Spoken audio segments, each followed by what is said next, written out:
মানুহৰ চকু আৰু বাৰেবৰণীয়া পৃথিৱী।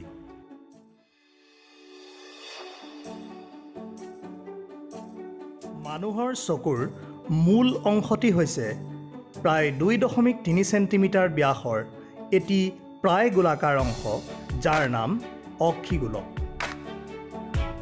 এই অক্ষিগোলকৰ ভিতৰৰ অংশসমূহৰ বিষয়ে জানিবলৈ এটি পাৰ্শ্বচিত্ৰ চাওঁ। এই চিত্ৰত অক্ষিগোলকৰ একেবাৰে সন্মুখৰ স্বচ্ছ অংশটিয়ে হৈছে কৰ্ণিয়া। কৰ্ণিয়াৰ ঠিক পিছতে থকা স্বচ্ছ জেলি সদৃশ পদাৰ্থখিনি হৈছে নেট্ৰোড বা একুৱাছ হিউমাৰ।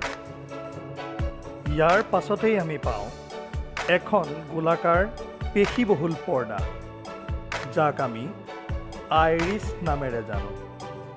এই আইৰিছ নামৰ পৰ্দাখনৰ বৰণৰ বাবেই পৃথিৱীৰ বিভিন্ন মানুহৰ চকুৰ বৰণ ভিন ভিন হয়। তাৰোপৰি আইৰিছে ইয়াৰ পেশীসমূহৰ সংকোচন আৰু প্ৰসাৰণৰ দ্বাৰা ইয়াৰ মাজত থকা ছিদ্ৰটোৰ আকাৰ পৰিৱৰ্তন কৰি উপযুক্ত পৰিমাণৰ পোহৰহে চকুত সোমাবলৈ দিয়ে।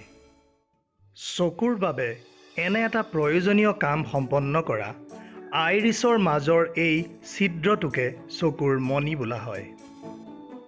ইয়াৰ পাছতে থকা স্বচ্ছ জেলি সদৃশ পদাৰ্থৰে গঠিত এই গঠনটিক চকুৰ লেন্স বোলে। বৃত্তাকাৰ লেন্সখনিক চাৰিও দিশৰে পৰা যথাস্থানত ধৰি ৰাখে কিছুমান পেশীয়ে, আৰু এই পেশীসমূহক চিলিয়েৰী পেশী নামেৰে জনা যায়। এই চিলিয়েৰী পেশীসমূহে সংকুচিত আৰু প্ৰসাৰিত হৈ চাৰিও দিশৰ পৰা লেন্সখনৰ ওপৰত হেঁচা প্ৰয়োগ কৰে, যাৰ ফলত লেন্সখনৰ ফ'কাছ দৈৰ্ঘ্যৰ পৰিৱৰ্তন হয়। এই পৰিৱৰ্তনৰ ফলতেই চকুৰ লেন্সে ইয়াৰ মাজেদি পাৰ হোৱা পোহৰ ৰশ্মি উপযুক্ত স্থানত ফ'কাছ কৰিব পাৰে। ইয়াৰ পাছতেই অক্ষিগোলকৰ সৰ্বাধিক অংশ জুৰি থকা স্বচ্ছ জেলি সদৃশ পদাৰ্থবিধ পোৱা যায়, যাক নেট্ৰমেট বা ভিট্ৰিয়াছ হিউমাৰ বোলে। ইয়াৰ পাছতে আমি পাওঁ অক্ষিগোলকৰ বেৰত লাগি থকা এখন সংবেদনশীল পৰ্দা, য'ত আমি দেখা বস্তুৰ প্ৰতিবিম্ব গঠন হয়। এই সংবেদনশীল পৰ্দাখনিক অক্ষিপট বা ৰেটিনা বুলি কোৱা হয়। ৰেটিনাত গঠন হোৱা প্ৰতিবিম্বৰ অনুভূতি ইয়াত সংযুক্ত হৈ থকা নেত্ৰস্নায়ুৱে বৈদ্যুতিক সংকেত ৰূপে মগজুলৈ কঢ়িয়াই নিয়ে। চকুৰ গহ্বৰৰ ভিতৰত অক্ষিগোলকটো লৰচৰ কৰিবৰ বাবে ইয়াত ছযোৰাকৈ পেশী সংযুক্ত হৈ থাকে। এই পেশীসমূহক নেত্ৰপেশী বা এক্সট্ৰা অকুলাৰ মাছলছ বোলা হয়। অক্ষিগোলকৰ সকলোবোৰ অংশই এক সমন্বয়েৰে কাৰ্য সম্পাদন কৰে যদিও মানুহে কেতিয়াবা কিছুমান বস্তু দেখা পোৱাত অসুবিধাবোধ কৰে। এনে অসুবিধাবোৰকে চকুৰ বিকাৰ বোলা হয়। এনে বিকাৰ তিনি ধৰণৰ: মায়োপিয়া বা নিকট দৃষ্টিগ্ৰস্ততা, হাইপাৰমেট্ৰোপিয়া বা দূৰ দৃষ্টিগ্ৰস্ততা, আৰু প্ৰেছবায়োপিয়া। এযোৰ সুস্থ চকুৱে কিমান দূৰলৈকে স্পষ্টভাৱে দেখা পাব পাৰে বাৰু? সুস্থ চকুৱে স্পষ্টভাৱে দেখা পাব পৰা সৰ্বোচ্চ দূৰত্বক চকুৰ দূৰবিন্দু বোলা হয়। এযোৰ সুস্থ চকুৱে অসীম দূৰত্বলৈকে স্পষ্টভাৱে দেখা পাব পাৰে। সেয়েহে মানুহৰ চকুৰ স্বাভাৱিক দূৰবিন্দু হৈছে অসীম দূৰত্ব। আনহাতে মানুহৰ চকুৱে এক নিৰ্দিষ্ট দূৰত্বতকৈ ওচৰৰ বস্তু চকুৰে ভালদৰে মনিব নোৱাৰে। অৰ্থাৎ এযোৰ সুস্থ চকুৰ বাবে স্পষ্ট দৃষ্টিৰ এক নিম্নতম দূৰত্ব আছে, আৰু সেই দূৰত্ব প্ৰায় 25 চেণ্টিমিটাৰ। এই দূৰত্বকেই চকুৰ নিকট বিন্দু বুলি কোৱা হয়। মানুহৰ চকুৰ দূৰবিন্দু অসীমত, অৰ্থাৎ এযোৰ সুস্থ চকুৱে অসীম দূৰত্বলৈকে স্পষ্টভাৱে দেখা পায়। মানুহৰ চকুৰ নিকট বিন্দুৰ দূৰত্ব 25 সেণ্টিমিটাৰ, অৰ্থাৎ 25 সেণ্টিমিটাৰ দূৰত্বৰ পৰা আঁতৰলৈ মানুহে স্পষ্টভাৱে দেখে। আলোচনা কৰোঁ মায়োপিয়া বা নিকট দৃষ্টিগ্ৰস্ততাৰ বিষয়ে। আমি ইতিমধ্যে আলোচনা কৰিছোঁ যে এযোৰ সুস্থ চকুৰ বাবে দূৰবিন্দু অসীমত হয়, সেয়েহে অসীমৰ পৰা অহা পোহৰ ৰশ্মি ৰেটিনাত স্পষ্টকৈ ফ'কাছ হয়। কিন্তু কিছু ক্ষেত্ৰত চকুৰ এই দূৰবিন্দু অসীমৰ পৰা ওচৰ চাপি গুচি আহে। এই বিকাৰটিকেই মায়োপিয়া বা নিকট দৃষ্টিগ্ৰস্ততা বোলা হয়। এনে বিকাৰযুক্ত চকুৰ ক্ষেত্ৰত চকুলৈ অসীমৰ পৰা অহা পোহৰ ৰশ্মি ৰেটিনা পোৱাৰ বহুত আগতেই ফ'কাছ হয় আৰু ফলস্বৰূপে চকুৱে কোনো স্পষ্ট প্ৰতিবিম্ব দেখা নাপায়। এই বিসংগতি দূৰ কৰাৰ এটি উপায় হ'ল অৱতল লেন্সৰ ব্যৱহাৰ। অৱতল লেন্সে সমান্তৰাল পোহৰ ৰশ্মিসমূহ এনেদৰে অপসাৰী কৰে যে চকুৰ বাবে সেয়া ৰশ্মি দূৰবিন্দুৰ পৰা অহা যেন লাগে, আৰু সেয়েহে এই ৰশ্মিসমূহ লেন্সে অতি সহজেই ৰেটিনাত ফ'কাছ কৰে। এইদৰেই অৱতল লেন্সৰ ব্যৱহাৰৰ দ্বাৰা মায়োপিয়াযুক্ত চকুৰ বিসংগতিসমূহ দূৰ কৰিব পাৰি।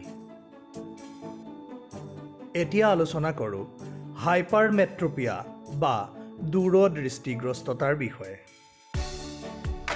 এযোৰ সুস্থ চকুৰ ক্ষেত্ৰত চকুৰ নিকট বিন্দু 25 সেণ্টিমিটাৰ দূৰত্বত থাকে যদিও বিসংগতিপূৰ্ণ চকুৰ বাবে এই নিকট বিন্দু দূৰত অৱস্থান কৰে। এই বিকাৰটিকেই হাইপাৰমেট্ৰপিয়া বা দূৰদৃষ্টিগ্ৰস্ততা বোলা হয়। এই বিকাৰৰ ফলত চকুৰ ওচৰৰ বস্তুৰ প্ৰতিবিম্ব ৰেটিনাৰ পাছফালে ফ'কাছ হয় আৰু ফলত চকুৱে ওচৰৰ বস্তুবোৰ ভালদৰে দেখা নাপায়। এখন উত্তল লেন্স ব্যৱহাৰ কৰি এই বিকাৰ দূৰ কৰিব পৰা যায়। উত্তল লেন্সে চকুৰ ওচৰৰ বস্তুবোৰৰ পৰা অহা পোহৰ ৰশ্মি এনেদৰে অভিসাৰী কৰে যে সেই ৰশ্মি নিকট বিন্দুৰ পৰা অহা যেন লাগে, ফলত চকুৱে সেই ৰশ্মি অতি সহজেই ৰেটিনাত ফ'কাছ কৰে।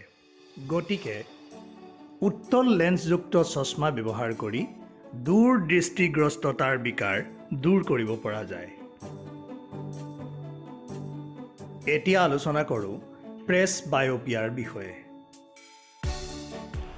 মানুহৰ চকুৱে অসীমৰ দূৰবিন্দুৰ পৰা অহা পোহৰ ৰশ্মি স্পষ্টভাৱে ৰেটিনাত ফ'কাছ কৰিব পাৰে। লগতে চকুৰ নিকট বিন্দু বা তাতকৈ দূৰৰ পৰা অহা পোহৰ ৰশ্মিও লেন্সৰ ফ'কাছ দৈৰ্ঘ্যৰ সমাযোজন ঘটাই স্পষ্টভাৱে ৰেটিনাত ফ'কাছ কৰিব পাৰে। কিন্তু বাঢ়ি অহা বয়সৰ লগে লগে চকুৰ স্ফটিকমণ্ডিত লেন্স গঠন কৰা জেলি সদৃশ পদাৰ্থবিধৰ স্থিতিস্থাপকতা কমি আহে। লগতে চিলিয়েৰী পেশীসমূহৰ সংকোচন প্ৰসাৰণ ক্ষমতা কমি অহাৰ ফলত লেন্সৰ সমাযোজন ক্ষমতা হ্ৰাস পায়। ফলস্বৰূপে অধিক দূৰত্বৰ বস্তু তথা নিচেই কম দূৰত্বৰ বস্তুসমূহৰ প্ৰতিবিম্ব ৰেটিনাত ফ'কাছ কৰাত চকুৱে অসুবিধা বোধ কৰে। অধিক দূৰত্বৰ বস্তুসমূহৰ প্ৰতিবিম্ব চকুৱে ৰেটিনাৰ আগফালে ফ'কাছ কৰে আৰু নিচেই কম দূৰত্বৰ বস্তুসমূহৰ প্ৰতিবিম্ব চকুৱে ৰেটিনাৰ পিছফালে ফ'কাছ কৰে। অৰ্থাৎ এই বিকাৰত ভোগা চকুৱে মাথো মধ্য দূৰত্বৰ বস্তুসমূহৰ প্ৰতিবিম্বহে ৰেটিনাত স্পষ্টকৈ ফ'কাছ কৰিব পাৰে। সেয়েহে এই বিকাৰ সংশোধনৰ বাবে মানুহৰ চকুক দুই ধৰণৰ লেন্সৰ প্ৰয়োজন হয়। এই বিকাৰযুক্ত চকুৱে আঁতৰৰ বস্তুসমূহ স্পষ্টকৈ দেখিবৰ বাবে অৱতল লেন্স আৰু ওচৰৰ বস্তুসমূহ স্পষ্টকৈ দেখিবৰ বাবে উত্তল লেন্সৰ প্ৰয়োজন হয়। এই দুয়ো প্ৰকাৰৰ লেন্স একেযোৰ চশমাতে সংযুক্ত কৰি ফ'কাছযুক্ত চশমাৰ আৱিষ্কাৰ কৰা হৈছে। অৰ্থাৎ ফ'কাছযুক্ত বা বাইফোকেল চশমাৰ ব্যৱহাৰৰ দ্বাৰা এই বিকাৰৰ সংশোধন ঘটাব পাৰি। আমি কি শিকিলোঁ? মানুহৰ চকুৰ লেন্স জেলি সদৃশ স্থিতিস্থাপক পদাৰ্থৰে গঠিত। মানুহৰ চকুত সকলো স্পষ্ট প্ৰতিবিম্ব ৰেটিনাত ফ'কাছ হয়। ৰেটিনাত গঠন হোৱা প্ৰতিবিম্বৰ অনুভূতি নেত্ৰস্নায়ুৱে মগজুলৈ কঢ়িয়াই নিয়ে। মানুহৰ চকুৰ বিকাৰ মূলতে তিনিবিধ: মায়'পিয়া বা নিকট দৃষ্টিগ্ৰস্ততা, হাইপাৰমেট্ৰপিয়া বা দূৰ দৃষ্টিগ্ৰস্ততা আৰু প্ৰেছবায়'পিয়া।